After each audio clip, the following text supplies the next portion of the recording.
Attack එක තියෙන්නේ හුඟක් වෙලාවට මට. මම මේක දැනගෙන හිටියේ. අද නෙමෙයි මිට මාස 6කට ඉස්සෙල්ලා මං කිව්වා. මොකද මෙහෙම දෙයක් වෙන්නේ? කෙහෙලි ඇමතුමනි අදත් ඒ වගේම කුමන්ත්‍රණයක් දියත් වෙනවා.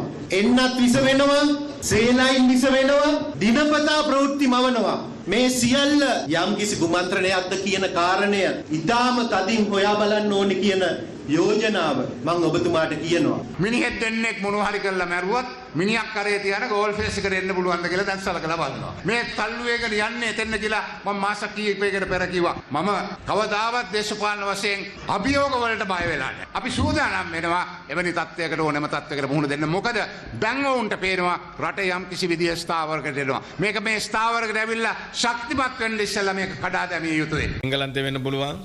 ප්‍රංශය වෙන්න පුළුවන්. ඒ රටවල් වල ඖෂධ හදලා ඒ රටේ පුරවැසියන්ට දෙනවා නම් ඒක ඉතාම හොඳ මට්ටමේ ඖෂධයක්. මොකද බාල ඖෂධ අපේ රටට ගේනේ ගැන කිසිම ගැටලුවක් නැහැ. ජනාධිපතිතුමා කිව්වේ ඒක.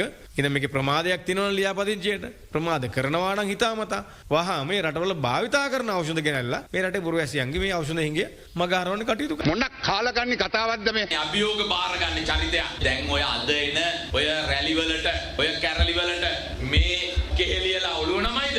ඒ නිසා කෙහෙලිය කියන අයෝමේ ශක්තියට හෙට අනිද්දා පාර්ලිමේන්තුවට විශ්වාස භංගයක් ගෙනාවොත් අහිංසි බහුතරයකින් ඒ විශ්වාස භංගය පනත්තන්න කටයුතු කරනවා කියන එකත් අපි මේ අවස්ථාවේ කියනවා. සූදානම් මේවට මුහුණ දෙන්න. ඒ නිසා මේ අවස්ථාවේ ප්‍රතික්‍රියාවක් දෙනවා. මේ දෙන වගකීම් අපි අකුරට ඉෂ්ට කරනවා. මේ වගකීම් දාලා මොන පුද්ගලයෙක්ද මෙහෙම කාලයක් තිබ්බා. තවදුරටත් ඒක එහෙම නැහැ. මොන කාලකන්ණි කතාවක්ද මේ? ලෝකේ යොදන මුදලට සාපේක්ෂව හොඳම සෞඛ්‍ය දර්ශක තියෙන රටක් ලංකාව. ඒක වටන්න ලෑස්ති වෙන්න එපා කියලා අපි කියන්නේ. ජනප්‍රිය මාතෘකාව තමයි ආණ්ඩුවට ගහන එක. බාල බෙහෙත් යන කියලා. ලංකාවේ ලියාපදිංචි කරලා තියෙන්නේ 2012. එදා දවසේ මේ ඖෂධය 12 දෙනෙකුට දීලා තියෙනවා. 1000 ගානකට දීලා තියෙනවා මේ මාසය ඇතුළත. මේ ඖෂධය ගැන ගැටලුවක් නැහැ. නමුත් ඒත් අසාත්මිකතාව ඇති වෙන ලෝකයේ ලක්ෂයකට එකකට දෙකකට. නමුත් ඒක බෙහෙත වැරද්දක් කියලා අපිට තාම කියන්න බෑ. බෙහෙත ඉතාම හොඳ මට්ටමේ එකක් වුණත් සමහර වෙලාවට ඒ කාණ්ඩේ ගැටලුවක් තියෙන්න පුළුවන්.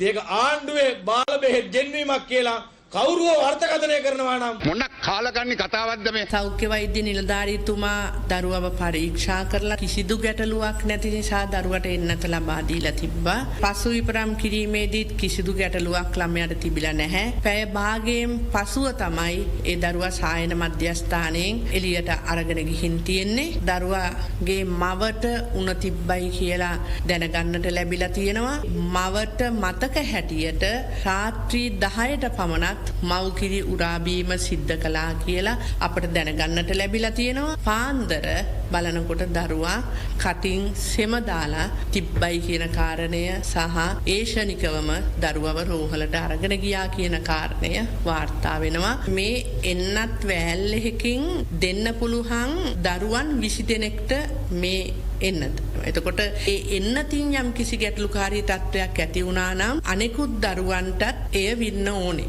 එහෙම දෙයක් වෙලා නැහැ. ඒක නිසා අපට හිතන්න පුළුවන් එන්නත නිසා නෙමෙයි මේ සිදුවීම සිද්ධ වුණේ කියලා. කුලියාපිටියේ බිලිඳා මැරලා එන්නත වෙලා. මොන කාලකන්ණි කතාවක්ද මේ? මේ රටේ නිදහස් සෞඛ්‍යයට ගහන මරු පහරක්ද මේ සංවිධානාත්මක ලෙස? හෙවිමාකේන් කියන ඖෂධය ගැන කළුතර අධ්‍යක්ෂකතුමිය ඉන්ටර්නල් මෙමෝ එකක් කරපු එකක් සම්බන්ධවයි මේ සාකච්ඡාව වෙලා තියෙන්නේ. දැන් චෙක් කරලා බලන්න වැක්සින් 50ක් මේ වෙනකොටත් කළුතරට ඇරලා තියෙනවා. තව සතියකට පමණ ඒක ඕනෑමටත් වඩා ඇති. ඒ අතරතුරේ 30000ක් මේ වෙනකොට ස්ටොක් එකේ අද මේ වෙනකොට අරගෙන තියෙනවා. වැරදි තොරතුරු එහෙම නැත්නම් මේ ඉන්ටර්නල් මෙමෝ එකක් එවැනි දෙයක් අරගෙන මේ විදිහට සාකච්ඡා කිරීම ඒ තරම් සුදුසු දෙයක් නෙමෙයි.